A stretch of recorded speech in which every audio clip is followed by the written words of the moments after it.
Oh! Il n'y aurait pas des tableaux à vendre.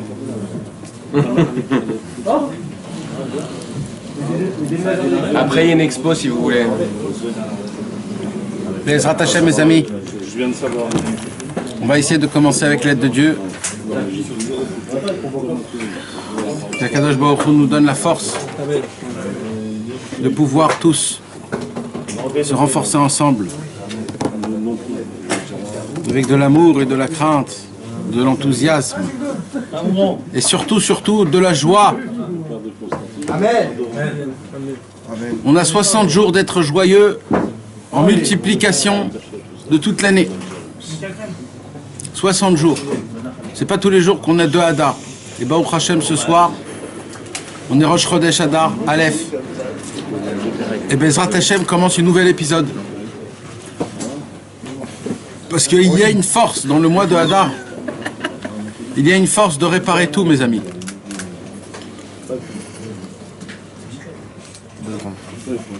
Ce soir, avec l'aide de Dieu, on va étudier la Sikha numéro 159. La Sikha numéro 159, c'est une Sikha vraiment violente. Ouais. Vraiment. Simcha Bat Mazal. L'Eloi Nishmat Simcha Bat Mazal. Rivka Bat Sarah. Yocheved Bat Miriam. Zaiza Bat Jolie. Yehuda Ben Shalom. Yehuda Ben Rivka. Miriam Bat Simcha. Mordechai Ben Yehuda. Esther Bat Miriam. Esther Bat Miriam. David Ben Esther. Yakut Bat Sultana. Fradji Ben Zaiza. Alain Ben Zoé. Alain Ben Zoé. Desi Kamuna Bat Esther. Shalom Ben Yosef. Shimon Natia Ben Fortuné. Avner Ben Ovadia.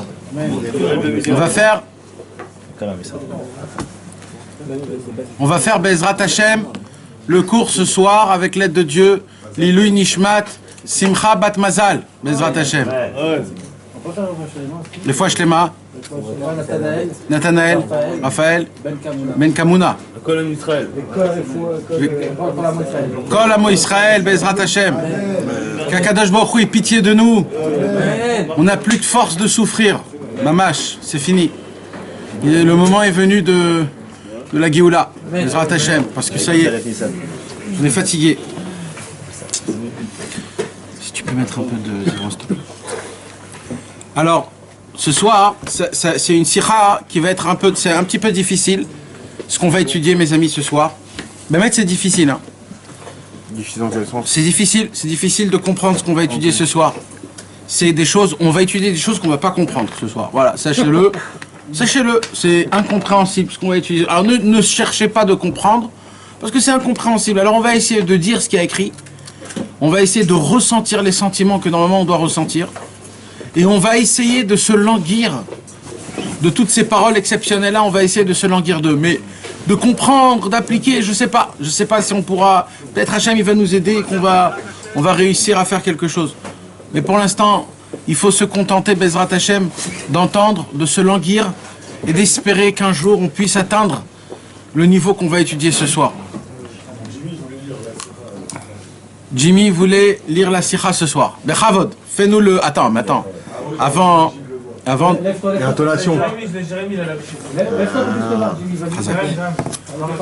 Maintenant, Bezrat Hashem, ce soir on va étudier une sikha du Sichot Taran. Mais pour comprendre cette sikha du Sichot Taran, on va ouvrir un Likuta Halachot. Likuta Halachot, Ilchot Tfilin Halacha et Seif et. C'est une des halachas les plus grandes qu'il y a dans le Likuta Halachot. Ilchot Tfilin. Vous savez que les Ilchot Tfilin dans Likuta Halachot, c'est un livre en entier. Un livre en entier. Hein, que vous puissiez comprendre de quoi on parle. C'est un livre. Hein? Non, c'est. Aujourd'hui, ils ont fait sortir un Likuta Halachot expliqué. Alors, ils ont fait le premier tome, c'est Birkot Hashachar, Tzitzit et le deuxième tome, c'est Tfilin. C'est un tome en entier, 500, 800 pages. Rien qu'Ilchot Tfilin. Donc, imaginez-vous de Rabbi Nathan où il est allé quand il a voulu expliquer le Ilchot Tfilin. La Ilchot Tfilin à la Chaé, elle est exceptionnelle. Pourquoi? Parce que déjà, elle parle des 7 mendiants. c'est une explication des 7 mendiants. Rabbeinu, il dévoile des secrets qui sont... Rabbi Nathan, il dévoile des trucs inimaginables.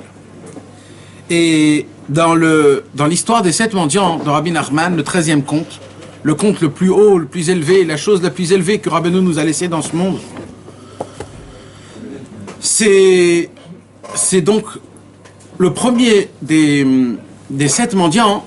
Là-bas, il y avait une histoire où il y avait des vieux qui se sont réfugiés dans une tour, 8 vieux, et que chacun, il a commencé à dire ses niveaux dans la Vodat Hashem, de se rappeler jusqu'à où il se rappelle. Le premier, il dit, moi, j'arrive à me rappeler de comment ça m'a fait mal quand on a coupé la Brit Mila. Et ça, c'est un niveau qui est exceptionnel, qu'on n'a jamais entendu dans le monde. Un homme qui puisse dire, j'ai atteint le niveau de tout réparer dans ma vie jusqu'au point de ma Brit Mila. C'est-à-dire, le monsieur, il est propre comme il n'y a jamais eu au monde. Il dit, Rabbi Nathan, déjà de trouver un comme ça, c'est impossible, même si tu prends tous les millénaires pour les recueillir, c'est déjà presque impossible de trouver un tzaddik comme ça. Un qui arrive à se dire qu'il a été zoré, il a le rappel, la mémoire, il se rappelle du moment où on lui a coupé la Brit Mila, ou au moment où on lui a fait la Brit Mila. Et ça veut dire quoi en fait? Ça veut dire qu'il a fait Teshuvah sur tous les jours de sa vie jusqu'à la Brit Mila. Et ça, c'est un niveau qui est énorme. Il dit Rabbi Nathan, mais le problème, c'est que Rabbeinu ne s'arrête pas là. Rabbeinu nous dit qu'il y a un autre vieux, et que lui, il se rappelle au moment où il est né. Alors il dit Rabbeinu, déjà, le premier vieux, le premier ancien, que lui, il se rappelle que comment on lui a fait la Brit Mila. Déjà, c'est un chidouche qui est énorme, comme il n'y a jamais eu un chidouche pareil. Mais là, en fait, tu me dis que lui, il y a un deuxième qui est encore plus jeune que ce vieux-là. Et lui, il se rappelle encore plus loin que ça. Et comme ça, il y a 8 anciens, où le 8e ancien, c'est en fait un enfant. Et lui, il se rappelle de tout, même quand il était, avant qu'il était dans une goutte, avant qu'il était dans le cerveau de son père, avant encore quand il était une lumière dans le ciel, il se rappelle. Encore avant Bichlal, qui s'est fait faire descendre, qu'il a eu une matérialité. Il se rappelle comment il était quand il était en haut. Et ça, c'est pas le plus grand. Parce qu'il y en a un, c'est le premier mendiant, l'aveugle, que lui, il dit, je me rappelle de tout et de rien. Lui, il est encore plus haut que tous. Et il dit, Rabbeinu, ces 8 anciens-là, en fait, c'est les 8 parachutes des téphilines. 4 en haut, 4 dans la main. Et c'est les 8 parachutes en même temps qui créaient, en fait, c'est ça, chacun des 7 vieux, 7 anciens. Et il dit, Rabbeinu, il y a un niveau encore plus haut où les 8 anciens, ils sont que dans la tête. Comment? Avec les chines. Parce qu'il y a un chine avec 3 branches et un chine avec 4 branches. C'est les 7 anciens sans le Betler Haïver, sans le... C'est des secrets qui sont énormes. Et Rabbeinu, il dit, Ma'akesher, où il est le rapport dans tout ça. Il dit, parce que tout le fait des téphilines, mes amis, c'est quoi? Les mantiskor et Teretz Mitzrayim.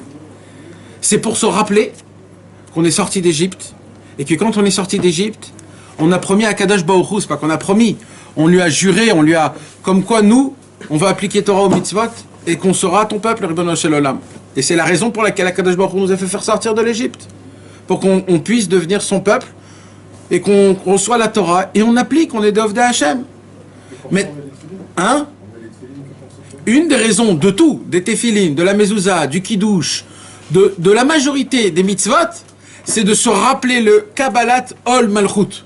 C'est-à-dire comment on dit? Le joug divin. Le joug divin. C'est de toujours se rappeler la majorité des mitzvot. C'est mamash le inyan de Eretz Mitzrayim, parce que tout s'est fait à ce moment-là même, où on est sorti d'Égypte, c'est-à-dire on est sorti de ce monde, des ta'avot, de l'argent, des plaisirs, et on a dit, ah, Moshe, on va derrière toi, dans le désert, dans les serpents, dans la galère. Ce moment où on est sorti de ça à ça, c'est un moment qui a marqué l'histoire à tout jamais. C'est le Ham Israël. Le Ham Israël, il a voulu... Et donc, toutes les mitzvot, c'est pour toujours, on se rappelle de ça. Dans le Kiddush, on rappelle le Mitzrayim. Dans la Mezouza, il y a le Mitzvah de Mitzrayim. Dans le Tefillin. Maintenant, la Ikar de la Mitzvah de Tefillin, c'est quoi? Alors, je l'explique maintenant. C'est quoi le Ikar de la Mitzvah de Tefillin? C'est que le problème pour appliquer Torah au Mitzvot, le problème c'est quoi? C'est que le cœur, il est très affolé. Il adore le monde. En fait, le cœur, il adore pas le monde. Le cœur, il adore tout ce qui est vivant. Il adore tout ce qui est enthousiasmé, tout ce qui est vital, tout ce qui bouge, qui est... Le cœur, il adore ça. Le cœur, il a besoin tout le temps d'électricité. Il veut toujours être en transe, il veut être toujours en vitalité, en ferveur. Le cœur, il veut vivre. Le cerveau, c'est tout l'inverse. Le cerveau, il a sa place, il bouge pas, il réfléchit, il analyse, il fait pas vite les choses. Alors maintenant, qu'est-ce qui se passe? Comme le cœur, il va très très vite, le cœur, il va voir ce qui se passe dehors, il va allumer le cerveau, il va dire allez. Donc, qu'est-ce qui se passe? Même si moi, dans ma tête, je sais qu'il y a des choses qu'il faut pas faire, le cœur, il va tellement m'emballer que je vais les faire quand même, en sachant que c'est pas bien. Ça s'appelle, c'est notre problème depuis qu'on est né, c'est quand il n'y a pas de shalom bayit entre le cœur et le cerveau. Quand il n'y a pas de shalom bayit entre le cœur et le cerveau, ton cœur t'emmène faire ce que tu as envie, malgré que tu sais que c'est pas bien. Alors c'est quoi tout le Inyan? Tout le Inyan, c'est de pouvoir rassembler le cœur et le cerveau pour que eux deux forment un, pour que le cerveau influence le cœur, à quoi il faut regarder, à quoi il ne faut pas regarder, pour que le cœur puisse m'emballer après que dans le service divin. C'est la raison pour laquelle, je répète, alors, qu'est-ce qu'il faut faire? Il faut que le cerveau enchemine le cœur, pour que le cœur puisse savoir s'emballer que dans les choses qu'il faut. Et ça, c'est le cerveau qui fait ça. C'est-à-dire le cerveau, la vitalité, c'est le cœur, d'accord? La Tahava, ça devient la Avodat Hashem. Alors, c'est pas que c'est la Tahava qui devient la Avodat Hashem, c'est que maintenant, tout le feu que tu avais dans la Tahava, par exemple, Rabbeinu, il donne l'exemple des passions sexuelles, Chazvé Shalom. Il dit, Rabbeinu, les passions sexuelles, de base, c'est juste c'est juste le sang qui est un petit peu chaud. C'est pas maintenant toute une histoire d'un Yetzerara, etc. Nous, on n'est pas de ce niveau-là. C'est juste un truc du corps. Le corps a besoin il est trop chaud, il a besoin d'évacuer. Alors Rabbeinu, il dit, Nahon, il faut évacuer. Comment on évacue? Alors il dit, Rabbeinu, il faut prendre cette chaleur que tu as et la mettre dans la prière. Ou la mettre dans le chant, dans la danse, quand tu vas danser, quand tu vas chanter. Ou quelqu'un qui n'a pas cette force-là, il va au sport. Il va se chauffer, jusqu'à qu'il va tout enlever, et c'est fini. Et d'un coup, voilà, c'est passé. Pourquoi? Parce qu'il fallait juste l'emmener. Donc là, qu'est-ce qui s'est passé? C'est le cerveau, en fait, qui doit apprendre au cœur où s'emballer. Parce que le cœur, il s'emballe tout le temps. Le problème, c'est qu'on ne sait pas où s'emballer. Alors on voit un beau film, on s'emballe. On voit une belle voiture, on s'emballe. Une belle musique, on s'emballe. Ainsi de suite. Et on ne sait pas dans quoi on s'emballe. On s'emballe pour des bêtises. Un téléphone, un truc. Des bêtises, on s'emballe. Pourquoi? Parce que le cerveau, malheureusement, il ne fonctionne pas comme il faut. La Torah, qu'est-ce qu'elle nous fait? Elle nous apprend. La Torah, elle nous apprend pour que notre cerveau il puisse être comme il faut. Et le cerveau, quand il sait ce qu'il faut faire, son travail à lui, c'est d'emballer, c'est de faire montrer au cœur dans quoi il faut s'emballer. Mais ça, c'est très difficile, ça. C'est presque impossible à le faire. Comment le cerveau va influencer le cœur de savoir où il faut s'emballer, où il ne faut pas s'emballer? C'est très difficile. C'est vraiment une guerre constante. Alors, la Torah nous donne un conseil dans ça. De mettre les tefilines, c'est le pshat, là je vous dis pas de chassidut, je vous dis pas de Baal Shem Tov, rien, là je vous apprends le pshat mamash, ce qui est écrit dans les poskim, tout ce qu'on dit tous le matin dans le Lechem Yichud avant de mettre les tefilines, les sha'abed, on dit les sha'abed, c'est quoi? Tout le inyan de mettre les tefilines, tu attaches un koubia, comme on dit, un cube, un carré, tu attaches dans ta main, toujours où en face du cœur, pour qu'il influence le cœur, et t'en attaches un dans la tête, pour qu'il influence la tête. Et toute la mitzvah de tefilin, c'est quoi? C'est pas de mettre, c'est d'attacher. C'est quand on fait la bracha, avant qu'on attache, pas après qu'on attache. Toute la mitzvah des tefilin, c'est d'attacher. C'est quoi attacher? Moi, je veux attacher le cerveau et le cœur. C'est pour ça que tu prends le tefilin de la main, tu l'attaches, les tefilin de la main. Premièrement, tu attaches. Pam, tu prends ton cœur, tu l'attaches. Après que tu l'attaches, tu fais 7 tours. C'est quoi les 7 tours? Tu vas commencer à préparer les 7 branches des chines. Chine 3, chine 4. D'accord? 1, On fait la bracha avant. Mais attends, excuse-moi, une parenthèse. Quand tu fais la bracha, Baruch Ata Hashem, tu dis béni que j'attache tes fils. Donc pendant que tu les attaches, tu fais la bracha. Non, avant. Mais varech la siatan. Baruch Ata Hashem Elokeinu melech haolam asher kideshanu b'mitzvot tzivanu le'aniach tefillin. Et là, tu commences à faire. Ah bon? Ouais, avant, pas après. Certains. Certains. Non, ça il faut pas faire. Ça c'est que pour la tête et on le fait pas, non. Les Sfaradim ne le font pas.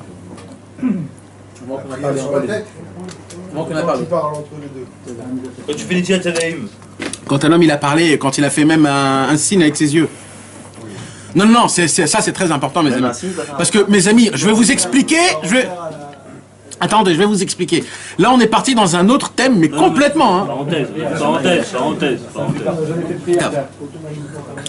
C'est une parenthèse. Mes amis, laissez-moi s'il vous plaît, Bezrat Hashem, tous ensemble. Alors maintenant, qu'est-ce qui se passe? Quand tu vas faire quoi? Tu vas mettre 7 tours. C'est quoi les 7 tours? Tu vas commencer à préparer le Kéli de la puissance des 7 anciens dans ta tête, avec les 3 branches et les 4 branches du Shin. Après que tu as mis les 7 tours, tu as préparé quoi? Il y a le cœur. C'est quoi le cœur? C'est l'emballement, le monsieur qui est emballé. C'est quoi l'action? C'est les mains. Toujours les mains, c'est l'action. Parce que c'est avec les mains que tu fais des choses. Donc tu vas prendre la puissance du cœur, tu vas l'emballer. Tu vas le mettre dans l'action. C'est pour ça que tu fais des tours sur ta main pour que ça puisse être une action. Et pourquoi dans ta main faible? Parce que je veux, même quand je suis faible, je veux appliquer.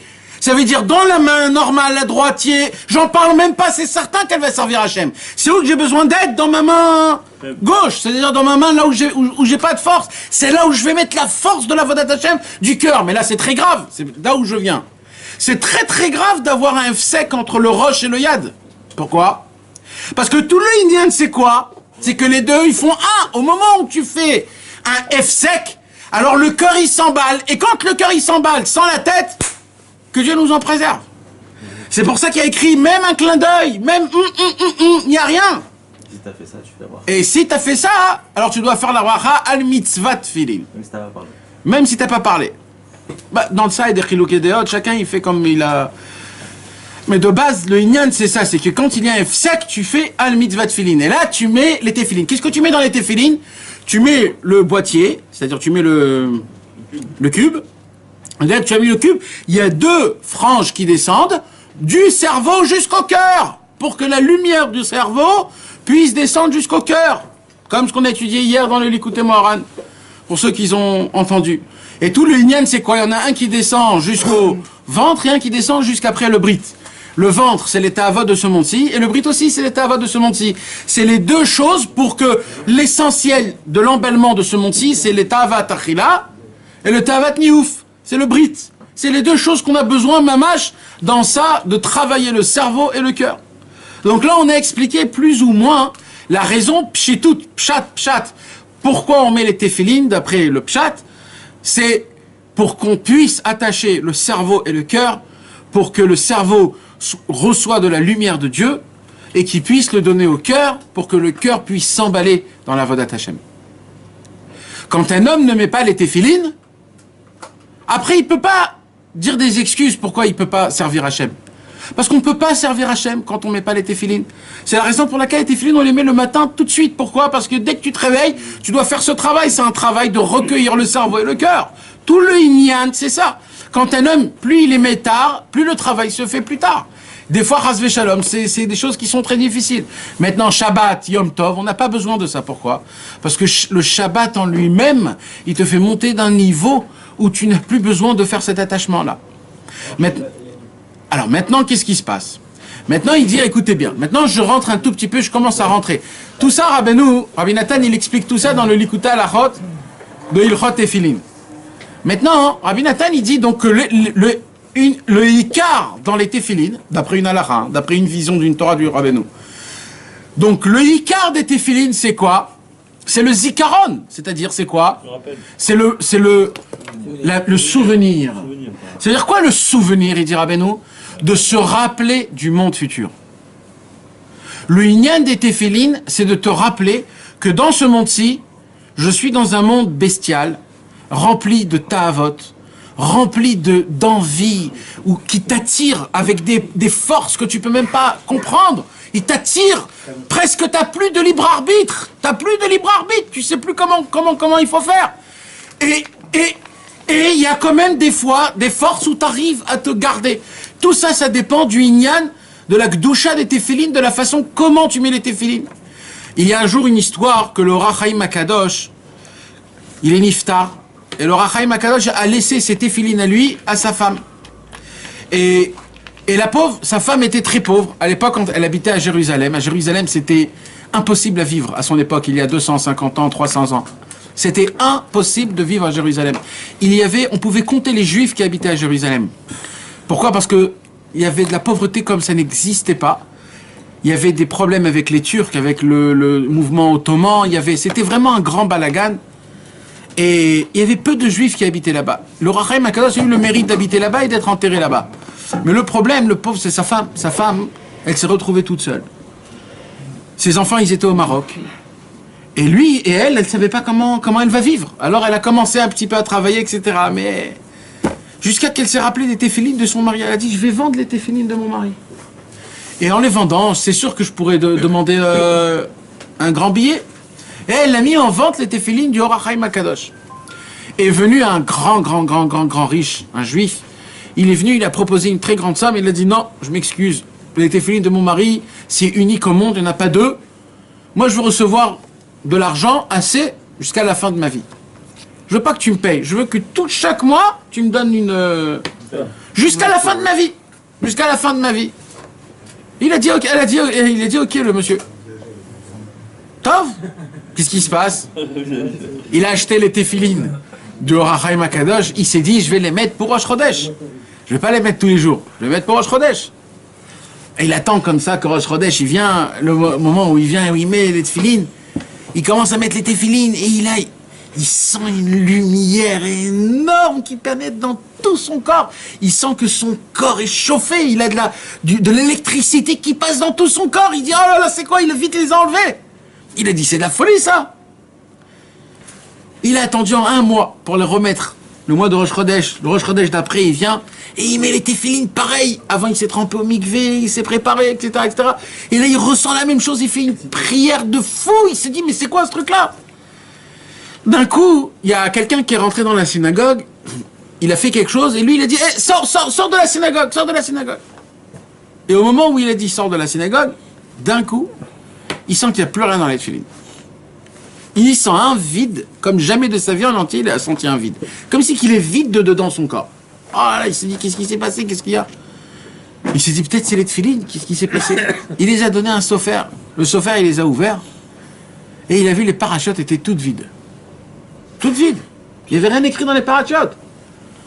Le monsieur, il a dit, c'est pas possible. Je vais aller voir la femme du Ohr HaChaim HaKadosh. Elle va voir la femme de Ohr HaChaim HaKadosh, elle dit, je m'excuse, voilà, le sofer a ouvert les parachutes vides. Alors sa femme, Ohr HaChaim HaKadosh, elle dit, dis-moi, t'as parlé avec les téfilines? Il lui dit, non, je ne me rappelle pas. Il dit, t'es sûr, t'as pas dit un seul mot? Il a dit, peut-être j'ai dit à un monsieur de sortir dehors. Il a dit, au moment où t'as dit un mot avec les téfilines de mon mari, toutes les lettres, ils se sont envolées. Mon mari n'a jamais parlé avec les téfilines. Jamais aucun mot, aucun signe. Vous savez qu'il y a une halakha dans le Shulchan Aruch Mamash. C'est une halakha, mes amis. C'est une halakha, c'est pas de la chassidoute. La halakha, c'est quoi? On n'a pas le droit d'avoir un esser hadat avec les téfilines. Quand tu as les téfilines dans ta tête, t'as pas le droit d'oublier que tu as les téfilines. De là, c'est une halakha mamash. De là, la halakha, elle nous dit, on n'a pas le droit de fumer avec les téfilines, on n'a pas le droit de boire avec les téfilines, on n'a pas le droit de manger, on n'a pas le droit de dormir. Il y en a même qui disent qu'on ne peut pas étudier la Torah avec les téfilines, parce qu'il faut se rappeler tout le temps. Non, il y en a qui disent comme ça. Mais tu peux, aujourd'hui tu peux, parce qu'aujourd'hui malheureusement on ne peut pas garder ça. Mais juste pour que vous puissiez comprendre, le inyan du Esser Hadat c'est très très grave, parce que tout le inyan c'est de garder la connexion des téfilines avec toi-même tout le temps d'être connecté avec les téfilines. Au moment où tu oublies les téfilines, tu les as pas. Les lettres après, il s'en va. C'est pas pour rien que des fois il y a des problèmes dans les téfilines et c'est pas pachoute du tout. Alors maintenant, les femmes, ils n'ont pas besoin de mettre les téfilines. Les téfilines des femmes, c'est sa maison. Comment on appelle les bâtiments, on appelle ça. Les téfilines d'une femme, c'est la baït. quand une femme, elle balaye la maison, elle rend la maison propre, elle fait que la maison... C'est comme si qu'elle a mis les téfilines. C'est ça, sa mitzvah de téfilines des femmes. Ouais, ça s'appelle des bâtiments. Elle doit faire aussi ses bâtiments. Hein? C'est quoi les noms?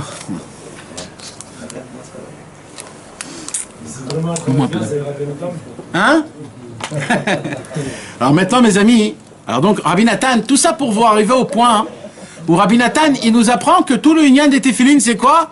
C'est le zikaron, c'est-à-dire de se rappeler tout le temps de la raison pour laquelle on est dans ce monde-ci, mes amis. Et maintenant, il dit, Rabbeinu, quand un homme, il oublie, et c'est le travail du Yetzer Hara, alors au moment où il oublie, on peut même plus lui parler au monsieur, parce qu'il a oublié, il est plus avec nous. Quand quelqu'un, il a oublié qu'il a prêté une somme d'argent, il a oublié. Et c'est plus dans sa tête. Il a oublié, il est pas tout. Pas il est pas tout, il est béonnès. Le monsieur, il sait pas, c'est pas qu'il sait, il veut pas rendre. Donc quand un homme, il oublie la venue de ce monde, pourquoi je suis dans ce monde-ci? Il faut se le rappeler, dire Rabbeinu tous les jours.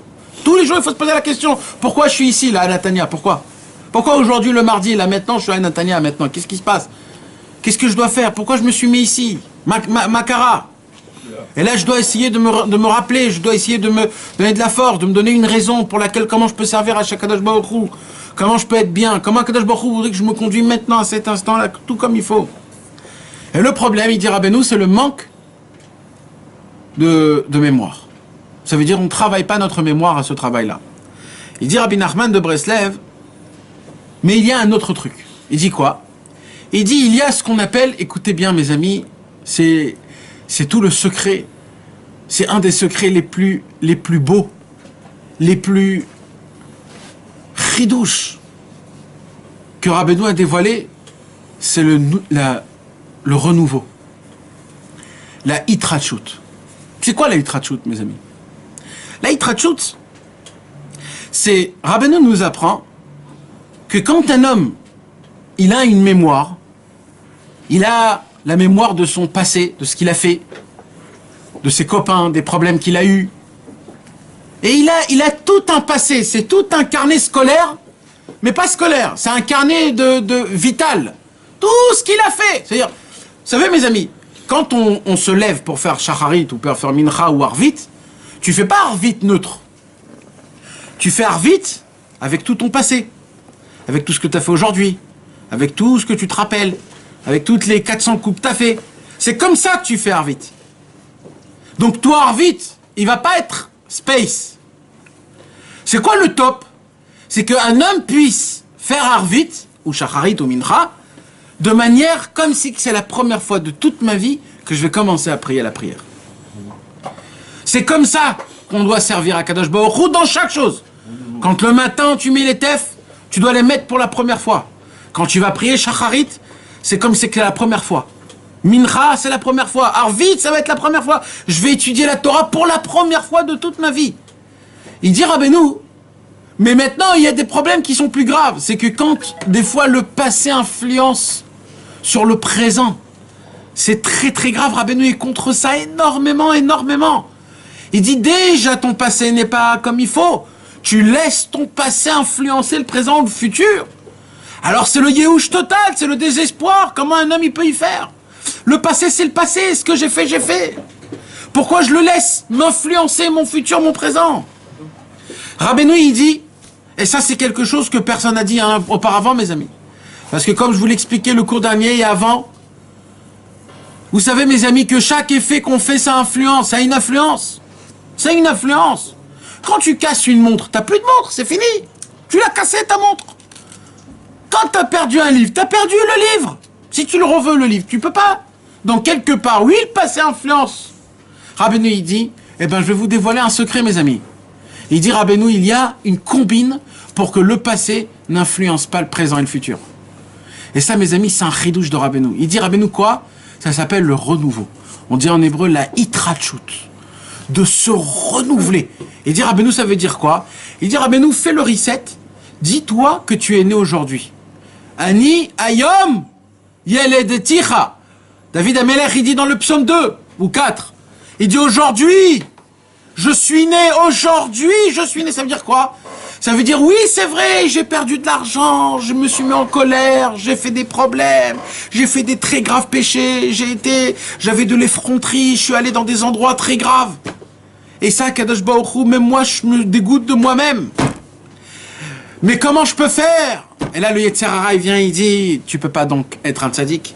Tu peux pas faire Hitbo des doutes. Un homme comme toi, mais tu peux pas, tu pues. Mais va d'abord faire Shabbat avant que tu commences à faire Hitbo des doutes. Mais ainsi de suite, le Yetzer Hara, il va te rentrer dans ta tête. Pourquoi? Parce que le Yetzer Hara, lui, c'est un grand rave. Lui, il sait te donner les conseils qu'il faut. Rabbeinu, il dit, mes amis, faites très attention. Je vais vous dire quelque chose. Il faut beaucoup d'émouna pour ça. Parce que si t'as pas d'émouna, ça va pas fonctionner. Si un homme, il choisit de se renouveler maintenant, Be'emet, il se renouvelle maintenant. Be'emet. Si un homme, il choisit de se dire, dès maintenant, Me'arshav. Vous savez combien de fois Rabbeinu, il disait ça? Me'arshav. Combien de fois il faut le dire tous les jours? Dès maintenant, dès maintenant. Ok, j'ai eu une mauvaise vision, j'ai eu une mauvaise pensée, j'ai mal fait mon Birkat Amazon. J'arrête, je pousse, moi, dès maintenant, je regarde qu'en avant. Même si j'ai bien fait. Même si j'ai bien fait, parce que ça c'est un niveau encore, ouais, ça c'est un niveau qui est élevé. C'est-à-dire des fois, même dans les bonnes actions, il faut oublier. Il faut venir mamache neutre. Il faut venir mamache neutre. Comme le bien, comme dans le mal, mes amis, il y a un secret énorme. Rabbeinu, il a dit, Eni sovel zaken. Rabbeinu, il a dit, sur une seule chose, je ne peux pas supporter. C'est les vieux. Les vieux d'esprit.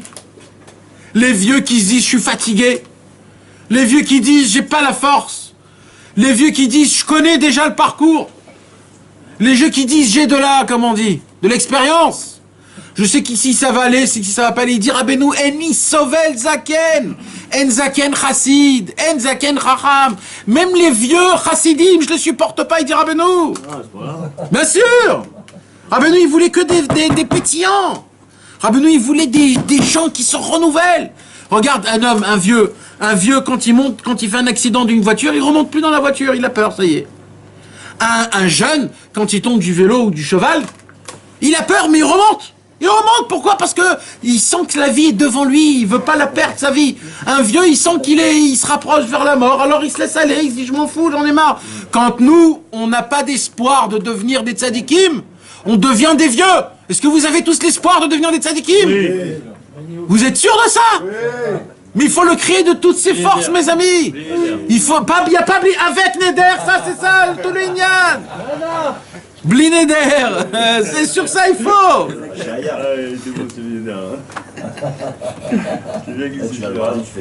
Alors maintenant, qu'est-ce qui se passe, Yohan?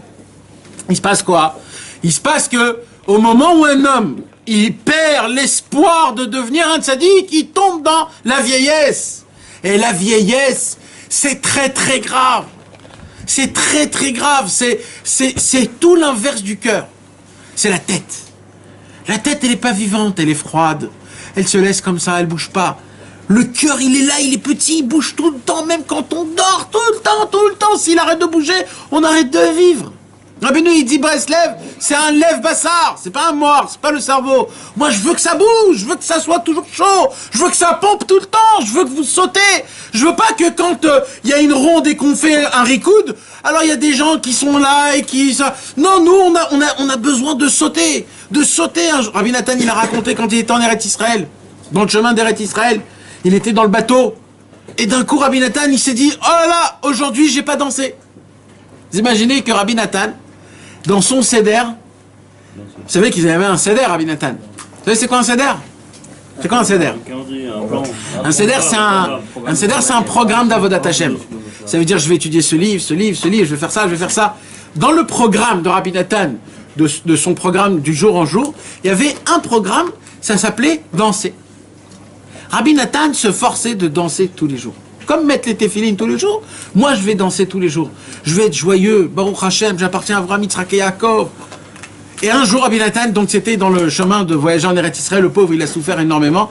Il était dans le bateau en train de dormir. D'un coup, il s'est dit, oh là là, j'ai pas dansé. Vite, il se lève. Et il y avait qui? Il y avait Yehuda Eliezer, celui qui était avec lui tout le temps.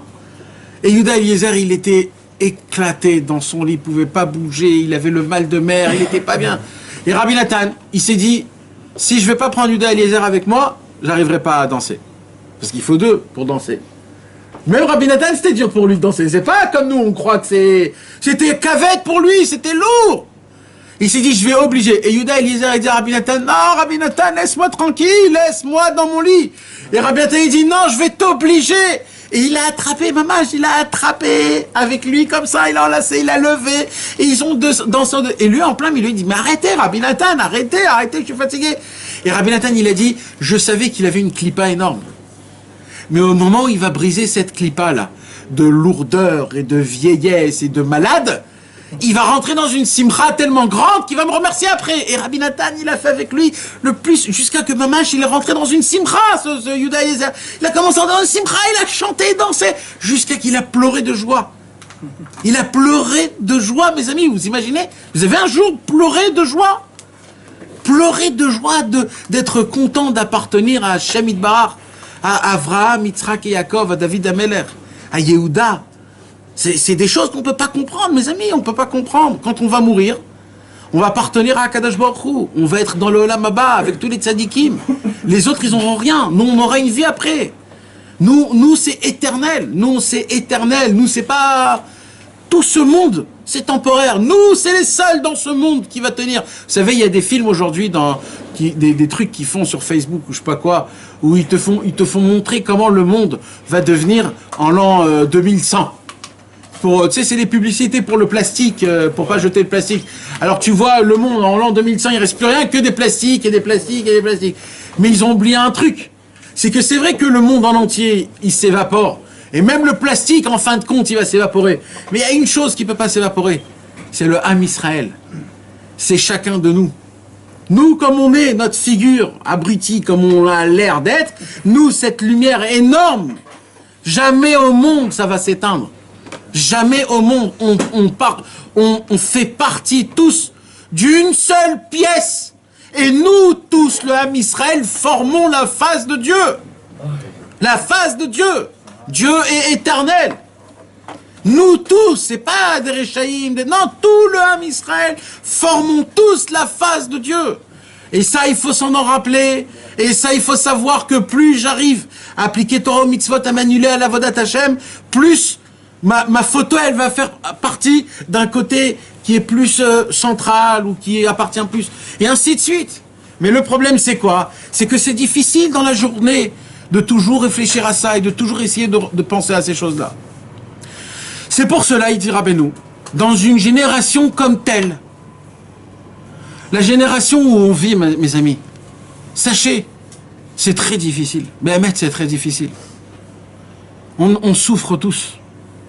Si c'est pas matériel, c'est spirituel. Si c'est pas spirituel, c'est niveau santé, ou alors la famille, ou alors tellement de choses qui se passent dans le monde. On a tous des souffrances quelconques et on est fatigué. Et déjà, c'est déjà difficile de supporter, d'essayer d'être Bessimcha, d'avoir la Emouna, d'appliquer Torah au mitzvot, de faire Hitbo des doutes, de se rapprocher de Dieu, de garder la volonté zen, pour que la volonté puisse être toujours enflammée devant Akadosh Baruch Hu. Et en plus de ça, maintenant, avec tout ça, j'arrive pas quand même à me connecter avec Akadosh Baruch Hu. Rabbeinu, il vient, il dit, ben moi j'ai trouvé. Il dit, Rabbeinu, le renouveau. C'est quoi le renouveau? C'est totalement une vie. Toute nouvelle. Toute nouvelle. Il dit, Rabbi Nathan, au nom de Rabbi Nachman dans Chayim Moharan, il dit, de la manière de comment tu vas te renouveler, comme ça, Béhémet, tu vas ressentir le renouveau. Ça veut dire quoi? Ça veut dire, si tu arrives à te faire rentrer dans ta tête, que maintenant, là, tout ce qui s'est passé jusqu'à maintenant n'existe pas. Plus rien. Je suis un bébé qui est né avec toutes mes forces, avec toutes mes puissances. J'ai un cerveau qui est propre, j'ai un cœur qui est tout neuf. Vous savez, quand vous avez une voiture qui est un peu naze, et que le manoir, comment on dit le manoir? Le moteur, il s'est cassé. Et que tu as acheté un nouveau moteur. Ça se peut que la carapace, elle est ancienne, mais le moteur, qui est toute la voiture, il est tout neuf. Donc maintenant, hein? Piston, tu changes de piston. Puis ouais, donc ça veut dire que maintenant c'est tout nouveau. N'en ou pas quand tu C'est mon piston, toi, là. Alors voilà. Alors c'est quoi le Inyan? Il dit Rabbeinu, si on arrive à changer, hein? C'est pas quand il faut faire ça. On sait quoi? On va dire surtout dans des moments. Nahon, de base, Rabbeinu nous parle de servir Hachem tout le temps en renouveau. Tout le temps, ouais. Tu vis, t'es tout le temps neuf. C'est toujours quelque chose de nouveau. Là, on le dit, tu l'as dit. Mais maintenant, avant ça. Non, alors. Nahon. Mais avant ça, alors ça commence comment? Alors ça commence avant le matin même. Ça commence comment? Ça commence quand Razvé Shalom, quelqu'un, il a fait quelque chose de pas bien. Ou alors quelqu'un qui se sent pas bien. Quelqu'un qui est dans une période qui est difficile. Quelqu'un qui sent qu'il s'est trempé dans des tas à vote et qui pue. Quand quelqu'un il sent qu'il est pas bien et que ce pas bien là l'empêche à servir Hachem. Combien de fois on a dans notre tête l'image de ce qu'on a fait de pas bien devant un acte saint et tu te dis je peux pas le faire, je suis trop sale. Combien de fois on l'a? Rabbeinu il dit ça, c'est pur et c'est rare ça. Rabbeinu il dit trachout mon frère. Renouveau, c'est quoi renouveau? Il dit Rabbeinu, plus rien. Comme on fait quoi dans le téléphone ou dans l'ordinateur, quand tu appuies delete, reset, non, delete aussi c'est... Ouais, del. Delete ou reset. Non mais delete c'est tellement facile parce que reset ça prend du temps. Alors delete c'est pam, c'est fini. En une seconde t'as tout effacé. Ouais, comme les... Rabbeinu il nous apprend, tu peux tout formater. Ça prend 2 secondes. Comme tous les crocs qu'il y avait sur... Exactement, comme la grande perte qu'on a eue. Ah ouais. Hein? Nahon? Non, alors le vidouille, non, c'est pas tout le temps important de faire le vidouille. Le vidouille c'est Aïd Bodé doute et dans des kivrets de Sadikim. Rabbeinu nous apprend que Behemet, c'est quand qu'on doit avoir le cœur brisé, c'est quand Aïd Bodé doute. T'as qu'une heure vraiment pour te lamenter sur ton matzav. Il a raison, tu t'es dit, il a raison, parce que tous les matins on fait Anna. On fait Khatanou, Avinu, Bachanou, on a de cérémonie de commencer la journée, on dit déjà on a fauté. D'abord tu dis Hachamnou, Bagadnou. Ouais. Tu dis pas Hachamti, Bagati. Nahon? Mais j'ai rien fait encore. Attends, je te pose la question. Normalement tu devrais dire comment? Hachamnou ou Hachamti? Hachamti. Ah, pourquoi tu dis Hachamnou? Parce qu'une fois t'as dit que c'était Hachem et nous. C'est Hachem et nous, c'est pas moi qui a dit ça. C'est toi qui as dit. Non, c'est Rabbi Pinchas de Koritz qui a dit ça. Mais moi j'ai juste dit en son nom. Voilà. Mais quand Rabbeinu il dit quand tu dis Hachamnou, en fait tu penses pas à toi. En fait tu demandes pardon pour tout l'homme Israël. Et tu t'inclus. Et tu dis Hachem Itbarach, Hachamnou, Bagadnou. T'es pas tout seul, t'es avec tout l'homme Israël. Et quand tu demandes au nom du homme Israël, Akadosh Baruch Hu, il aime plus ça. Donc c'est ça tout le secret. C'est pour ça que dans tous les endroits, tu veux pas être exclu du homme Israël. Non, quand je faute, je suis avec l'homme Israël malheureusement. Donc tu demandes pardon avec tout l'homme Israël. Alors il dit Rabbeinu à Kadosh, mes amis, il dit Rabbeinu, comment ça se passe? Tu dois faire un massar shachor. Tu dois tout de suite oublier. C'est quoi le itrachut Dan? C'est oublier. C'est oublier. Oublier le passé. L'enlever. Alors maintenant tu vas me poser la question, mais il est là. La personne elle est sale de la faute. Mais je te parle de ça. Mais je te parle de ça. Je te parle pas d'un pipeau, mon frère. Je te parle de la réalité. Je vous parle de la réalité. Quelqu'un qui est vraiment sale. Maintenant, c'est pas obligé que ça doit être sale. Des fois, c'est des choses que tu fais, que t'aimes pas ce que tu fais des fois. C'est pas d'afka des choses sales. T'as mangé, tu te dis, je me lève, j'ai pas envie de faire Birkat Amazon, pardon Hachem, j'ai pas envie. Pourquoi? Parce que là, t'es un imbécile, t'es gros, t'en peux plus. Dans 1 heure, le manger va descendre, tu vas te remettre normal, et là, tu vas dire, mais j'ai pas fait Birkat, mais où je suis arrivé? Comment? Et là, on te propose Mincha, et là, tu dis, pourquoi je vais lire les Ktoret si j'ai pas fait Birkat Amazon? Non mais c'est comme ça que ça fonctionne mon frère, parce que ça va être dur de lire les Ktoret. Alors tu vas dire pourquoi? C'est comme ça que ça fonctionne moi. Je vous la joue très light, hein, parce qu'on peut mettre le level un peu plus haut. Voilà, exactement, on peut aller très haut et très loin. Mais laisse tomber. Alors, et bien sûr. Tu rentres d'une boîte de nuit, c'est le temps de Khatsot, tu fais Khatsot? Ah alors, aussi voilà aussi.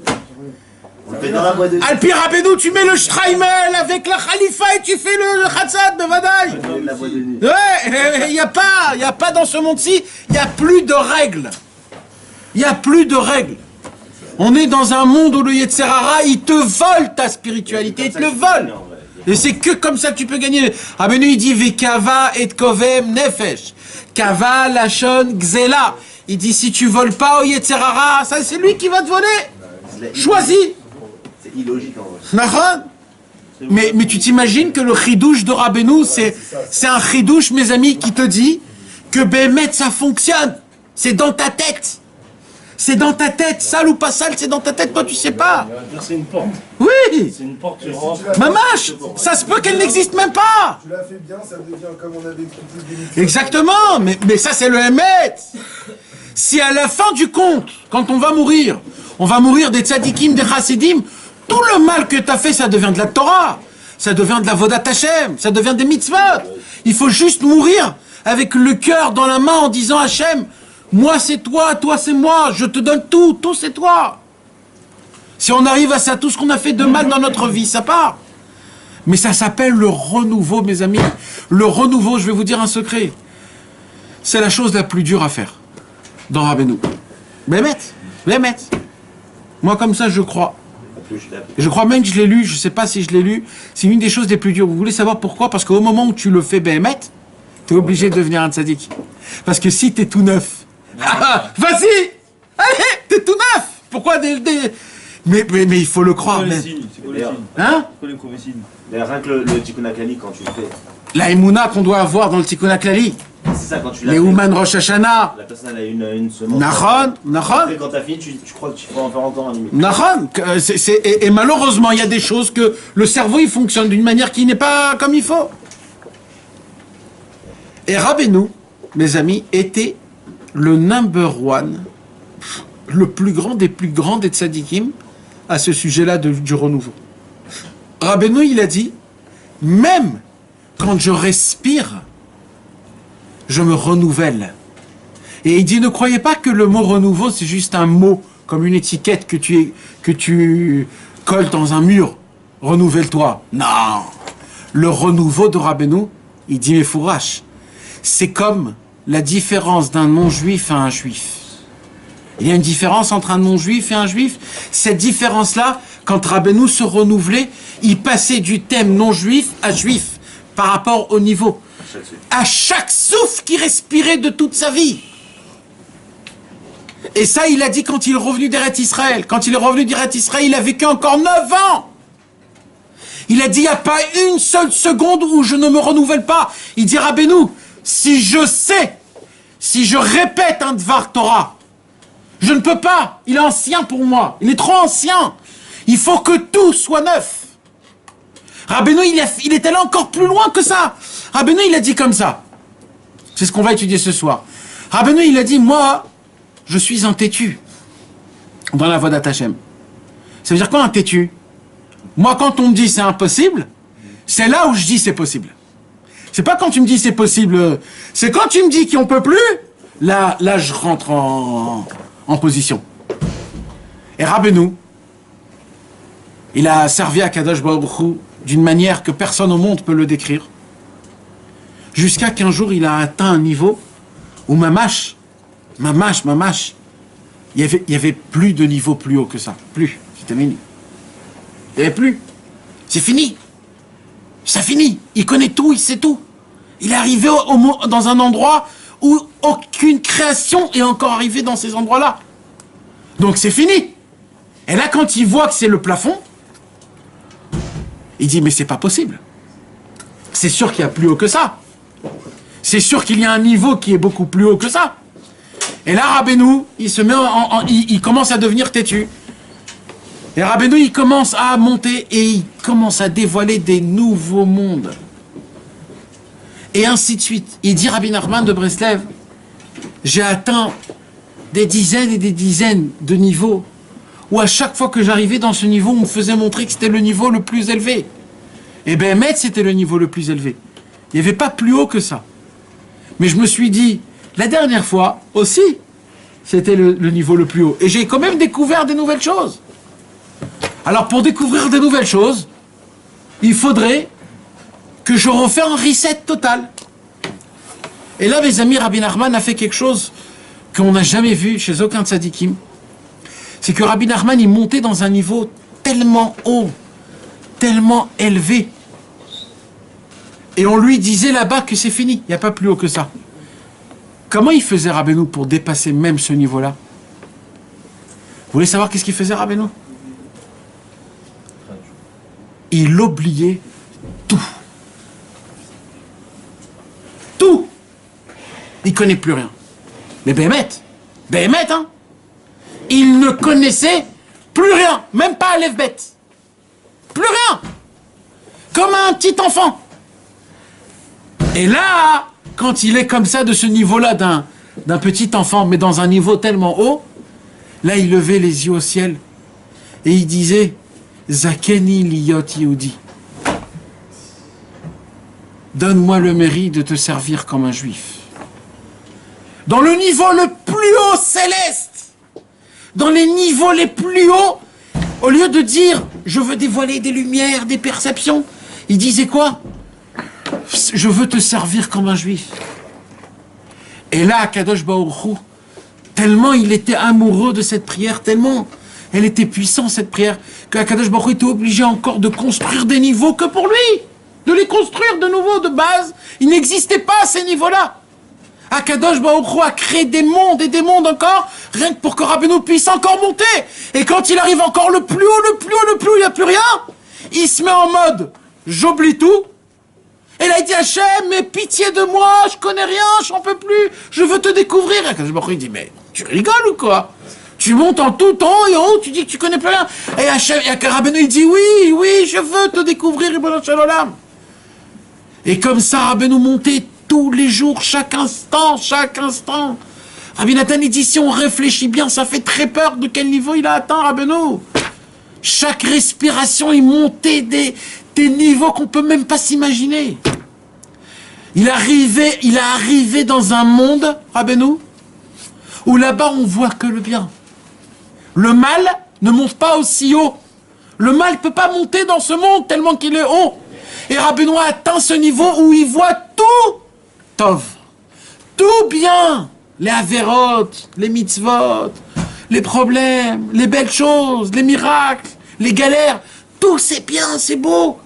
Et là-bas, Rabbeinu a dévoilé le Hazamra, il a dévoilé combien il faut se juger du bon côté, combien il faut voir que les choses positives. Pourquoi? Parce qu'il a atteint ce monde, et ainsi de suite. Rabbeinu, il a encore monté encore plus haut, et plus il montait. C'était pourquoi tout ça? C'était pas pour lui, vous croyez que c'était pour lui? Ma pitom! Rabbeinu, quand il montait dans des mondes comme ça, qu'est-ce qu'il faisait? Il aspirait le maximum de lumière qu'il y a là-bas, et il traduisait cette lumière en lettres. Et de là se créait le Likutei Moharan. Et comme ça, les Torahs de Rabbeinu ont été écrits. Chaque Torah, c'est des mondes qu'il a perçus dans le ciel, que personne n'a encore marché là-bas. Des chidushim comme il n'y en a jamais eu au monde. Des chidushim que grâce à eux, on peut faire teshuva. Des phoques comme nous, gros, horribles, remplis de graisse qui puent. Même nous, on peut devenir des tzadikim. On peut devenir des gens qui se préoccupent de nos ta'avot, qui se préoccupent de nos plaisirs et de nos désirs et de notre fainéantise et de notre lourdeur. Un jour, Rabbeinu, il est rentré dans sa chambre. Il y avait tous les élèves qui étaient assis autour de lui. Et Rabbeinu a dit Ayom chayiti chaim, shelo chayiti meolam. Aujourd'hui, j'ai vécu une vie que j'ai jamais vécu une vie pareille, dit Rabbeinu. Quelqu'un peut me dire qu'est-ce que ça veut dire cette phrase? Cette phrase, mes amis, c'est une phrase que même le plus grand orateur du monde ne peut pas dire une phrase pareille. Shakespeare et tous ces gens-là, c'est rigolo. Rabbeinu, il dit Chayti ayom chaim, shelo chayti meolam. Rabbeinu, il dit j'ai plein de vies. J'ai plein de vies, dit Rabbeinu. Je vis dans plein de vies. Il dit Rabbeinu, mais aujourd'hui j'ai atteint une vie où j'ai vécu une vie que jamais j'ai entendu une vie. Laisse tomber, laisse. Je peux te trouver un peu de l'eau, s'il te plaît? Rabbi Nathan, il essaye d'expliquer cette parole. Écris là, hein. Regarde. Laisse n'importe où, s'il te plaît, je t'en prie, sinon je vais m'enlever. Le bruit. Vous savez, mes amis, Rabbi Nathan, il explique dans le Likuté Halachot, dans Ilchot Filin Alachae, Rabbi Nathan, il explique comme quoi les 7 mendiants, quand ils sont venus devant le Khatan et la Kala, alors chaque mendiant, il a donné en cadeau de la vie, Chaim Amitim, je vous bénis, que vous puissiez vivre de la vie véritable. Shetisku lichiot Chaim Amitim, Chaim Tovim. Vous savez, mes amis, dit Rabbeinu, et Rabbi Nathan, il explique qu'il y a plusieurs sortes de vie. Il y a la vie d'un homme, d'un postier, d'un homme qui poste des postes, des timbres, comment on dit, des lettres. Et c'est ça sa vie. Donc lui, il connaît, il sait, je dois faire ça, je dois faire ça, je dois faire ça. Il y a un monsieur que lui, sa vie, il est un peu plus élevée. Lui, c'est quelqu'un qui doit parler, qui doit voir des gens. Alors lui, il doit voyager, il voit des gens, il doit parler avec eux, il doit il a une vie sociale. Alors lui, sa vie, c'est une vie qui est pas pareille comme la vie du postier. Parce que la vie du postier, c'est toute la journée dans la poste. Et lui, il doit juste... Donc, on peut dire que cette vie-là et cette vie-là, elle est pareille. Elle n'est pas pareille. Lui, sa vie... Maintenant, il y a des gens ils restent toute la journée à la maison. Et ils sont dans un ordinateur. Et avec ça, ils gagnent leur vie. Lui, cette vie à lui, que lui, il vit. Est-ce qu'il est pareil du monsieur qui voyage toute la journée? Pas pareil, c'est 2 sortes de vie.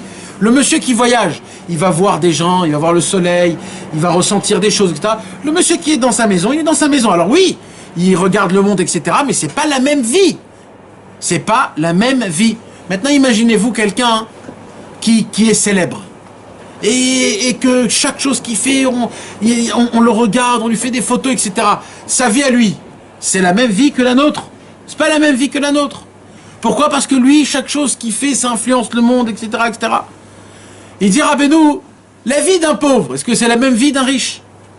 C'est pas la même vie.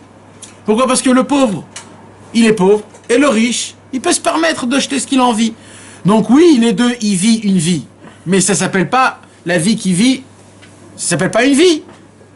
Il dit, Rabbeinu, maintenant, imaginez-vous, mes amis, ma vie à moi et votre vie à vous. Il a dit, pour moi, vous êtes tous morts. Vous ne vivez pas pour moi. Ça ne s'appelle pas vivre, ça. Et c'est ça c'est ce que les mendiants bénissent, le couple. Quand il leur dit, je vous bénis, que vous allez vivre une belle vie, une longue vie. De quelle vie il parle? D'une vie qui est réellement valable de vivre cette vie. Parce qu'il y a des fois où la vie n'est pas valable d'être vécue. Elle vaut pas la peine. Quand un homme il fait du mal, quand un homme il amène pas du bien dans le monde, quand un homme il amène du désespoir, quand un homme il envoie des énergies mauvaises, de hatzvut, comment on dit, de tristesse, de mélancolie, d'amertume, un homme comme ça, il empoisonne lui et tout son entourage. Lui c'est un tueur, ce monsieur. Rabbeinu, il dit, aujourd'hui, j'ai vécu une vie que j'ai jamais vécue.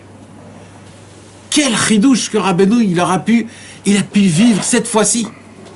Il dit Rabbi Nathan comme ça, Ni, chayti ayom chaim shelo chayti meolam chaim kaelu. J'ai vécu une vie comme jamais j'ai vécu une vie pareille.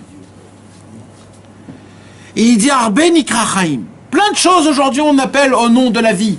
Vous savez, aujourd'hui, il y a un slang en hébreu, qu'on dit Eze Chaim, Asiti Chaim.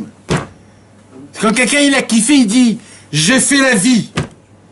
C'est même ce qu'il dit la Rabbeinu. Il y a des sortes de vie. On appelle ça une sorte de vie. C'est une puissance.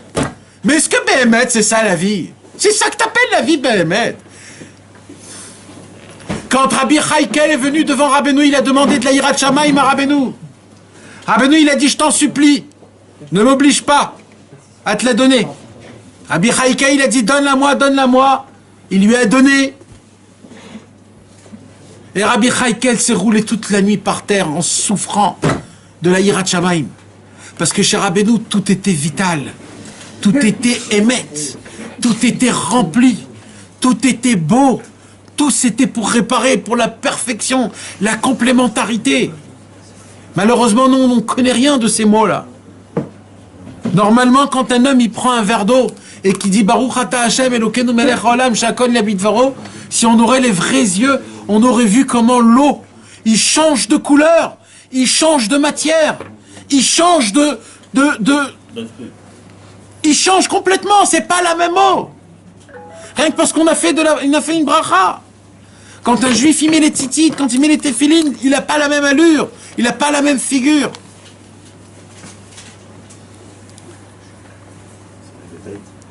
Ce soir, on va étudier Bezrat Hashem, une conversation de Rabbi Nathan.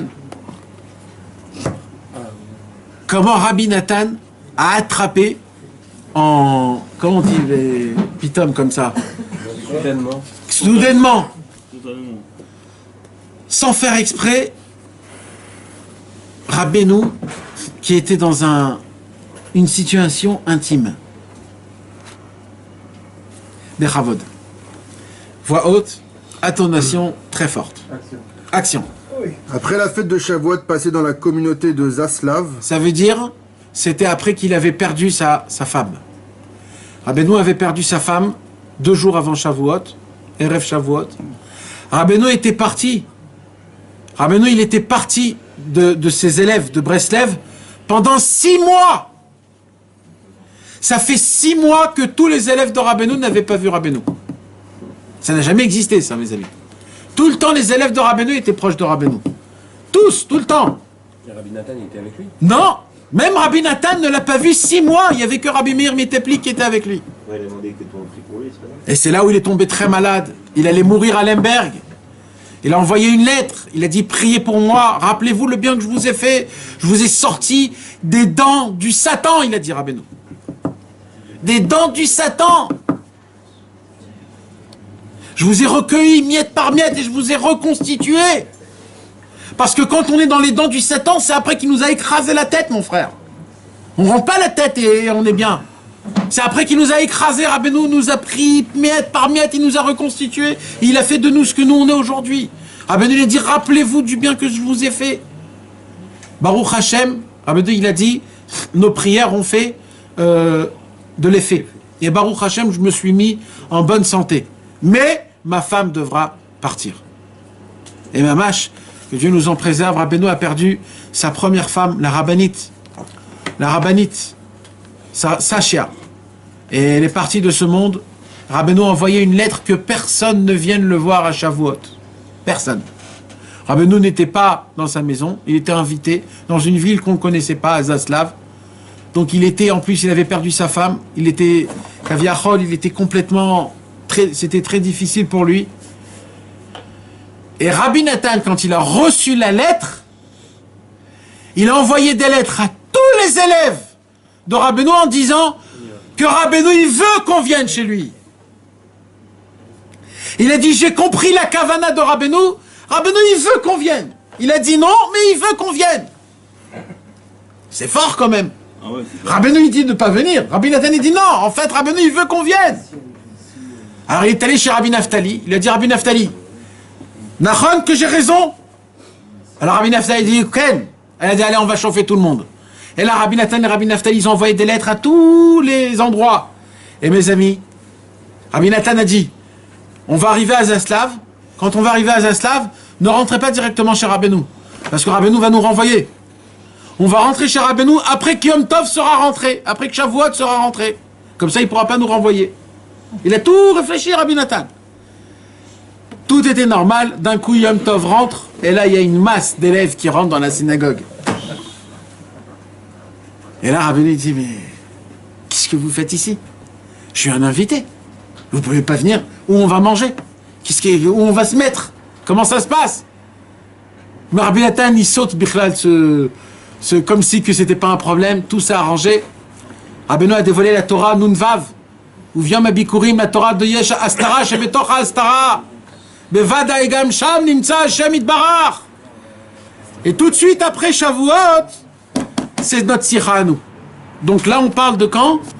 Quand Mamash, il était tout de suite après la ptira de sa femme, après que tous les élèves de Rabbeinu étaient venus, et là, elle commence notre sikha. Il s'adressa une fois à moi sur un ton complaisant en ces termes. Ah, ça veut dire, Rabbeinu s'adresse à Rabbi Nathan. Avec, ça veut dire quoi? Bederer Kuvlana. C'est-à-dire, avec des intonations, comment il a dit? Complaisant. Complaisant, ça veut dire quoi? Se plaindre. C'est ça, c'est se plaindre. Bederer Kuvlana, ça veut dire, en fait, Rabbeinu avait un problème. Rabbeinu, il n'avait pas à qui se confier. Vous imaginez, Rabbeinu, nous, tout le temps, on dit quoi? Baruch Hashem, Yesh Rabbeinu. Yesh Rabbeinu, Baruch Hashem, Rabbeinu. Rabbeinu, Rabbi Nathan, Rabbi Israël. Nous, on a des dos à qui s'appuyer. Mais Rabbeinu, le pauvre, Rabbeinu, il était tout seul. Tout seul, il était Rabbeinu. Il n'avait pas. Alors, c'était qui la seule oreille qui pouvait l'écouter, qui pouvait le comprendre? C'était Rabbi Nathan. Alors, un jour, complètement, comment on dit? Plaignant? Contrarié. Mamash contrarié, Rabbeinu était contrarié. Il regarde Rabbi Nathan et il lui dit, en se plaignant, et qu'est-ce qu'il lui dit, Jérém? Comment mérite-t-on d'être juif? Oi! Comment méritons, pas comment méritons d'être un tzaddik, comment être un chassid, comment être un Oved Hashem, comment être un Baal Tfila, comment être un Ben Torah, comment être un Adonenu Morenu Verabenu. Ma pitom! Rabbeinu, il s'est mis dans un niveau tellement bas, jusqu'à qu'il a regardé le ciel en disant, comment je peux devenir juif? Mamash, c'est pas de la rigolade. Rabbeinu, c'est du Emet la Amito. Rabbeinu est arrivé à un niveau, à un stade d'humilité, de Hanava, comment on dit? D'humilité. Et avec une humilité tellement grande qu'il s'est rendu zéro. Mais comment on peut se rendre zéro quand tu atteins un niveau comme ça? C'est le secret du du mendiant qui dit, moi je me rappelle de tout ça, mais je me rappelle de rien. Ça veut dire quoi? J'atteins tous les niveaux, mais quand je monte tout en haut, je suis plus rien. Je suis comme un enfant qui vient à peine de commencer. J'ai jamais commencé à servir Hachem. Vous vous imaginez, mes amis, c'est maintenant avec le cerveau que vous avez tous, d'un coup on capte qu'on n'a jamais servi Hachem, et maintenant j'ai la possibilité de servir Hachem Béhémet. Une fois là maintenant.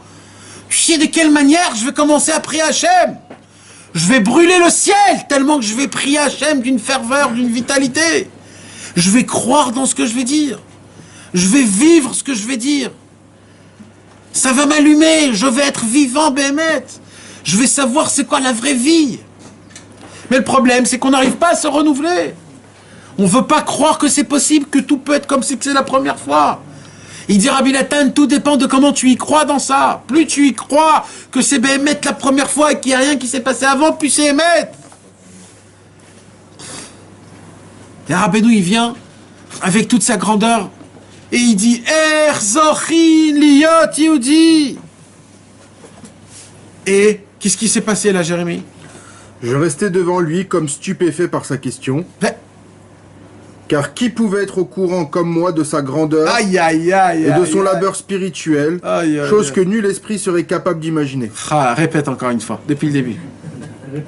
Je restais devant lui comme stupéfait par sa question. Attends. Non. Je restais à côté de lui, stupéfait par sa question. Parce que là, Rabbeinu, il lui dit pas stam des paroles. Rabbeinu regarde Rabbi Nathan et il dit Rabbi Nathan, Erzochin liot Yehudi. Ouais, genre, il lui dit pas ça pour le renforcer. Non! Il lui demande, je veux une réponse. Tu peux pas rester ici comme ça planté, Rabbi Nathan. Là, c'est les rôles qui s'inversent. Le maître, il devient l'élève, et l'élève devient le maître. Et Rabbi Nathan, c'est pas ça qu'il le confie à lui. Il dit, Rabbi Nathan, qui, comme moi, connaît Rabbeinu? Personne! Je sais, moi, un petit peu, ce que personne ne sait au monde, qu'est-ce qu'il est Rabbeinu. Et Rabbeinu me dit, comment d'être juif? Mais nous, On est des crabes. On est quoi, nous? Toi, tu veux être un juif, mais que nous, on est quoi? On est des cafards. Qu'est-ce qu'on est, nous? Ah ouais. Et Rabbi Nathan, il pouvait pas bouger, Rabbi Nathan, il était comme ça. Mais c'est un choc, mes amis. C'est un choc quand tu vois un homme qu'il crache du sang chaque instant parce qu'il souffre. Il prie en faisant une Messirut Nefesh. Il rapproche le monde en faisant une Messirut Nefesh. Il dévoile des Torotes en faisant une Messirut Nefesh. Il a qu'un souci dans sa tête, c'est comment rapprocher le monde à Hachem. Un homme qui fait tout parfait. Il dit Erzochin Liot Yehudi. C'est quoi son service divin d'avant, alors il en fait quoi? Plus rien. Parce que quelqu'un qui a fauté et qui se renouvelle, ok, il remet ça de côté. Là, il a sa force de se renouveler. Quelqu'un qui faute pas, comment il se renouvelle encore plus? C'est-à-dire qu'il dit son service divin qui est bien en plus, qui est pas mal, qui est bien. Alors celui-là en réalité il est zéro. Ouais. Bah, il est zéro par rapport Parce au que, prochain niveau. pourquoi? Parce que lui, il regarde le prochain niveau. Et comme lui, d'un niveau à un niveau, c'est comme d'un non-juif à un juif, donc quand il regarde le niveau d'en haut, il dit ce que j'ai fait, c'est zéro. Chouval. C'est comme Tchouva, Tchouva. Maintenant, Béhémet, il regarde pas ça comme si que c'est zéro. Rabbeinu, c'est le plus grand qui aimait quand même Azamra. Rabbeinu, je faisais. Mais, quand il regardait en haut, il regardait plus en bas après. Quand il avait besoin de monter, il montait. Après, quand il avait besoin de faire Azamra, il faisait Azamra. Mais lui, quand il avait besoin de monter, il regardait pas. Il disait, je veux attendre le plus haut. J'ai pas le temps de regarder ce que j'ai, Baruch Hashem. Rabbeinu oubliait ses Torah. Tu t'imagines que Rabbeinu oubliait ses Torah? Ça veut dire que Rabbeinu, il oubliait ses Torah. Il connaissait pas le Likutei Moharan par cœur, Rabbeinu. En plus, tu montes grâce à ce que tu as appris, grâce à ce que tu sais. Rabbeinu, il faisait exprès d'oublier sa Torah pour devenir rien et de rien découvrir un nouveau monde. Venez le voir, il disait, je sais pas. Ouais, ben voilà, on va le lire là. Le Chavod. Donc Rabbi Nathan était stupéfié. Pourquoi il était stupéfié, Rabbi Nathan? Et voilà qu'à ses dires, il lui semblait qu'il n'avait pas encore commencé. Ça veut dire quoi, il n'a pas encore commencé? À servir Hachem. Rabbeinu n'a pas encore commencé. Ça veut dire, en fait, quand Rabbeinu, il disait Zakeni liot Yehudi, ça veut dire quoi, Zakeni liot Yehudi? Ça veut dire, j'ai pas encore servi à Hachem depuis toute ma vie en entière. C'est ça que Rabbeinu nous demande, en quelque sorte. C'est qu'un homme, quand il sert à Kadosh Baruch Hu, il doit le servir tout neutre, sans aucune influence de rien. Pour la première fois, je sers Hachem. C'est mon premier Shabbat que je vais faire. Premier Shabbat. C'est la première fois où je vais faire Shacharit. Tout neuf. Je vais me rapprocher. Pour la première fois, je vais croire en moi de faire le Likutei Tfilot, de combattre le Yetzer Hara, de se réveiller ce soir, Chatzot Bezrat Hashem. Il s'expliqua en ces termes. Ah, écoutez. Quand j'étais en train de m'adonner au service de Dieu, Ouais. il ne m'est pas venu à l'idée que j'arriverais à accomplir une telle tâche. Voilà. Et je n'avais rien de ce que je sais maintenant. N'ai-je jamais pensé avoir le désir et l'aspiration de savoir ce que je sais aujourd'hui? Car à ce moment, je ne savais pas qu'il existe un tel degré d'élévation spirituelle pour que je puisse le désirer et le convoiter. Il en est de même aujourd'hui. Qui sait ce que l'on peut encore atteindre et à quel sommet spirituel je peux encore parvenir? Il ajouta, ma seule consolation, c'est que je me consacre chaque jour entièrement et uniquement à l'étude de la Torah et à la prière. Là, Rabbeinu, il a fait Azamra sur soi-même. C'est un chidouche gadol, mes amis. Cette sikha, vous pouvez pas vous imaginer. Rabbeinu, il dit comme ça, j'attends des niveaux énormes. Et il dit aujourd'hui, j'atteins un niveau où il n'y a pas plus haut que ça. Il dit, mais le problème, c'est que ça, je l'ai dit il y a 10 ans aussi. Il y a 10 ans, j'ai atteint un niveau où personne n'a atteint ce niveau Béhémet. Mais depuis il y a 10 ans jusqu'à aujourd'hui, qu'est-ce que j'ai dévoilé? Le Tikkun HaKlali, En Yush Ba'olam Klal. Alors il dit, si aujourd'hui Béhémet, j'ai atteint un niveau où il n'y a pas plus haut, Béhémet. L'Artida, peut-être il y a plus haut que ça. Et là, Rabbeinu, il a un problème, donc je ne sais pas, Hachem. Je veux te servir, Ribono Shel Olam, j'arrive pas à te servir. Et là, Rabbeinu, il est cassé. Alors il dit, mais Baruch Hachem, je consacre toute ma journée entièrement dans la Torah et la Tfila. C'est la Zamra de Rabbeinu. Si j'arrive pas à monter de niveau, au moins Baruch Hashem, je fais Torah ou Tfila. Toute la journée. Animé Vale Kol Hayom Kulo Rak al Torah ou Tfila. Mévaler, tu sais ce que c'est mévaler? Comment on dit mévaler? Mévaler, en fait, c'est... Non. Les valotes, profiter. C'est un profit, c'est un kiff. Alors Rabbeinu il dit, Baruch Hashem, je profite, je me balade dans la Torah et dans la Tfila toute la journée. Parce que je peux faire que ça. Tu sais, nous, qu'est-ce qu'on nous demande? Que Torah ou Tfila toute la journée? Rabbeinu dit, bon, Baruch Hashem, bon, au moins, je fais Torah ou Tfila toute la journée. Je peux pas atteindre le niveau que je veux, mais... Je fais, voilà. Et nous, ouais, c'est son Azamra, c'est mon seul Massimra que je peux avoir. Parce que tout le Inyan de Rabbeinu, c'est quoi? Tout le Inyan de Rabbeinu, c'était le renouveau. Quand il arrivait dans le niveau le plus haut, élevé, vous savez, c'est quoi le renouveau pour que vous puissiez comprendre? Le renouveau, c'est quand un homme, il gagne énormément d'argent. Mais dans tous les endroits où il gagne de l'argent, c'est des endroits où quand il prend cet argent, il est obligé à cet argent. C'est-à-dire, il prend d'un endroit, et quand il prend de cet endroit-là, il est obligé de garder un lien avec cet endroit. Et comme ça, il reçoit de plusieurs endroits. Et chaque argent qu'il reçoit de chaque endroit, il est entre sortes attaché à cette association ou à ce... Rabbeinu, il dit, moi j'atteins des niveaux où je veux avoir aucun attachement. Je veux pas être attaché nulle part. Je veux toujours être dépendant d'Akadosh Baruch Hu. Je prends tout cet argent-là, il dit Rabbeinu en fait, je le jette dehors, je suis plus riche, et maintenant je vais recommencer à faire de l'argent. Allez, depuis le début. Game over. Et tu recommences dès le début. Et tu atteins des niveaux énormes, tu regagnes des millions et des millions. Et tu es tellement content que tu as gagné des millions, tu dis, mais moi je voudrais gagner des millions par un autre chemin. Tu prends tous les millions que tu as gagnés, tu jettes, tu redeviens pauvre, et là tu recommences à faire de la mendicité, tu te refais encore une fois, encore et encore, jusqu'à ce que tu gagnes encore des millions et des millions. Et là tu dis, peut-être maintenant je voudrais gagner des millions avec de la poubelle. Si je suis un mec vraiment fort, avec de la poubelle je vais gagner des millions. Et il jette tout son argent, et il va commencer à essayer de gagner de l'argent des poubelles. Et il réussit. Et il dit, maintenant j'ai gagné ça, je vais tout jeter, maintenant je vais prendre de ça, je vais gagner des millions. Des choses qui sont impossibles à faire.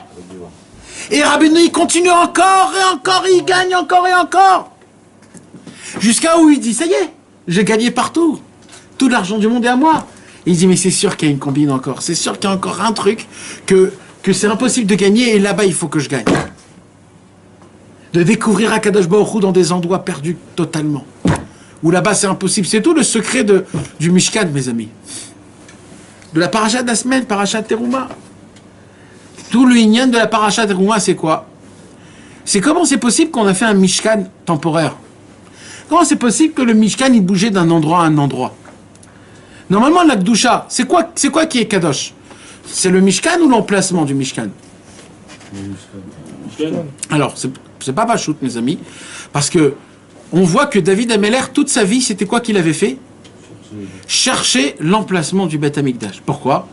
Parce que c'est l'endroit là où Akadosh Baruch Hu a commencé le monde, Even Ashkia. C'est l'endroit où Avraham, il a fait Yitzhak. Il a sacrifié Yitzhak. C'est l'endroit où toutes les grandes choses se sont passées dans cet endroit-là. Dès que David Améler, il a découvert le Beth Amikdash, c'est là où on a commencé à construire le Beth Amikdash. Et c'est là où on dit Aru Adaye Sodba. Ça veut dire quoi? Ça veut dire qu'en fait, le Beth Amikdash, c'est pas ça qui est saint. Il est devenu saint. Mais c'est quoi la vraie sainteté? C'est le Yesod, c'est-à-dire c'est la terre, c'est l'emplacement. Donc, apparemment, le Mishkan, normalement, comment c'est possible qu'il y a de la sainteté si l'emplacement n'est pas saint dans le désert? Le Mishkan, il était dans le désert pendant des années. Et le désert, il n'était pas saint. D'où venait la sainteté? Maintenant, le plus fort de ça, c'est quoi? Il dit Rabbi Nathan, c'est 2 minutes avant qu'il n'y avait pas de Mishkan, c'était un désert pourri. Au moment où tu as placé le Mishkan, tu l'as construit, tout est comme il faut, c'est devenu le Kodesh HaKodashim. Mais il y a 2 heures, c'était Touma. Comment ça devient le Kodesh HaKodashim? Et dans 3 jours, on va le plier, on va le mettre dans un autre endroit, il va redevenir Chol. Nous, on sait que c'est pas le Mishkan qui rend Kadosh, c'est l'emplacement qui rend Kadosh. Alors comment ça s'est fait là, cette doucha-là? Le désert, c'est le renouveau quand même. Le désert? Non, alors le désert, c'est pas un renouveau. Pourquoi?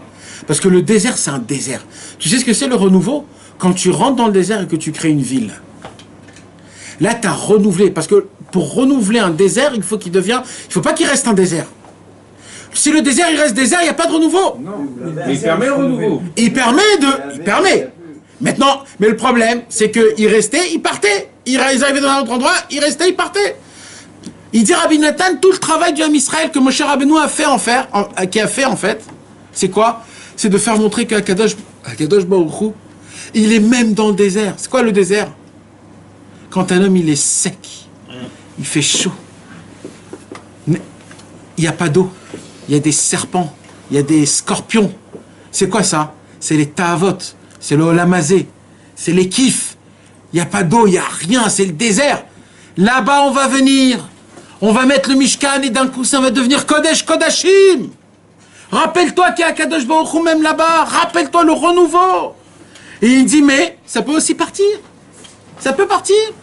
Si tu te rappelles pas, si tu avances pas, si tu fais pas Zamra, Baruch Hashem, Ani Mevale, Kol Hayom, El Torah, Utfila. Mevale, c'est je profite, je me balade. La conclusion de cette sikha, mes amis, c'est que même, ça fait 3 fois qu'on apprend les inversements de Rabbeinu. Est-ce que vous vous rappelez des inversements de Rabbeinu? La première, c'était quoi? Dites. Hitbo des doutes. Rabbeinu, il a dit qu'il faut faire Hitbo des doutes dans la forêt, en dehors de la ville, dans la nuit. Et Rabbeinu, il a dit, c'est où que je fais Hitbo des doutes? Dans le marché. Après, Rabbeinu, il a dit quoi? De crier. Il faut crier pour créer des tonnerres, pour que... Et Rabbeinu, il a dit, je crie comment? En silence. Et là, la troisième chose. C'est quoi la troisième chose? Zochim liot Yehudi. Rabbeinu, il n'arrête pas de nous dire de toujours se renforcer, de toujours avancer. Et tout. Et Rabbeinu Beatzmo lui-même, il se disait, Zochim, ça veut dire que la grandeur de Rabbeinu, c'est que Rabbeinu est allé dans tous les endroits où nous, on est maintenant actuellement. Rabbeinu joue dans notre cour, dans notre stade, pas dans son stade. Il descend dans notre vie. Il joue avec nos règles à nous. Pas ses règles à lui, qu'il est né Bigdusha ou Betahara, petit-fils du Baal Shem Tov, Avodat Hashem depuis 3 ans. Non, il joue dans nos règles à nous. Baal Tshuva, pourri, dans ce monde rempli de Ta'avot. Et dans ce monde-ci, il dit, ben j'arrive quand même, parce que je suis têtu, parce que j'attends, je veux.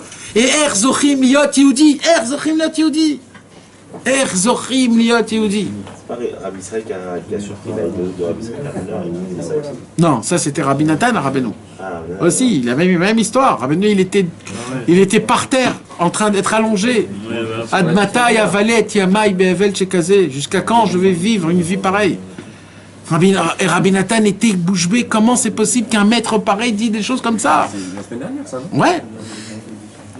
C'est tout le inyan qu'on a envers, et c'est ça. Ça nous fait montrer que Béhémet, on peut servir à Kadosh Baruch Hu de tout endroit, de tout niveau.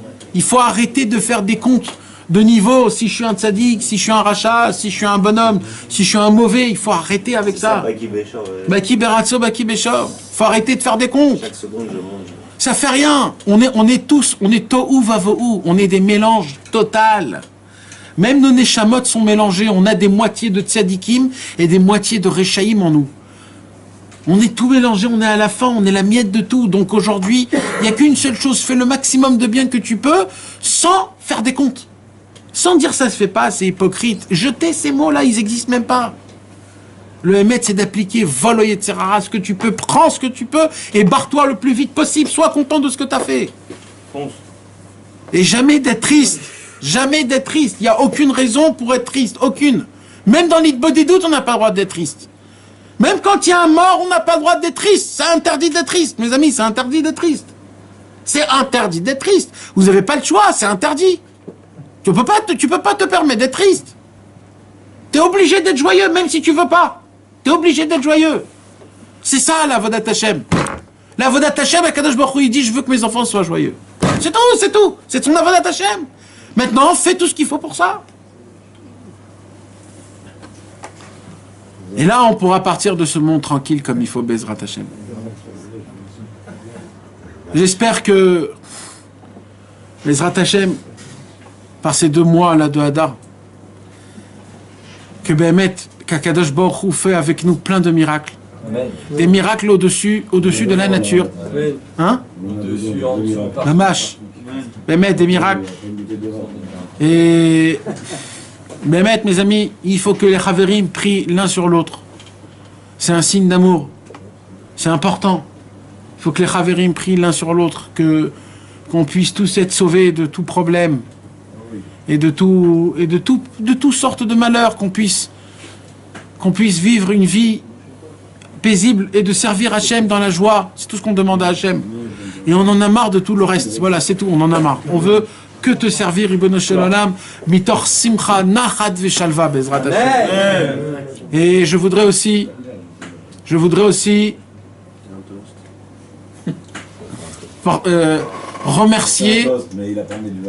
remercier et bénir mes frères Moshe Max Ben Sarah et Shmuel Ben Sarah et Dan Ben Sarah, que Bezrat Hashem Akadosh Baruch Hu leur ouvre toutes les portes de la bonté, de la joie, de la émouna, du renouveau, du goût dans la Vodat Hashem, pour eux, pour leurs femmes et pour leurs enfants, une bonne parnassa. Attends, on n'a pas eu sucré. Dans la cache-route et dans la simcha Bezrat Hashem. Et voilà, Bezrat Hashem. Ça, c'est une chose. Nachman, Meuman.